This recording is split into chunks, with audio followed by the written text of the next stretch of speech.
गांव के एक छोटे से घर में एक नौजायदा बच्चा पैदा हुआ। सब घर वाले खुशी से झूम रहे थे। बच्चे की मां ने प्यार से उसे गोद में लिया और दाई ने कहा, बेटी, याद रखना, मां का दूध बच्चे की सबसे पहली और बेहतरीन गजा है।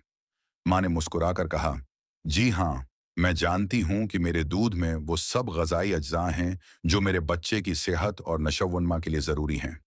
वक्त गुजरता गया। माँ रोज अपने बच्चे को दूध पिलाती रही। बच्चा दिन बदन तंदुरुस्त और खुशबाश होता गया। गांव की औरतों ने भी देखा कि ये बच्चा दूसरे बच्चों से ज्यादा सेहतमंद है। दाई ने सबको समझाया, माँ का दूध न सिर्फ बच्चे को ताकत देता है, बल्कि बीमारियों से भी बचाता है। ये बच्चे के दिल और दिमाग के लिए रोशनी है और माँ के लिए भी सुकून।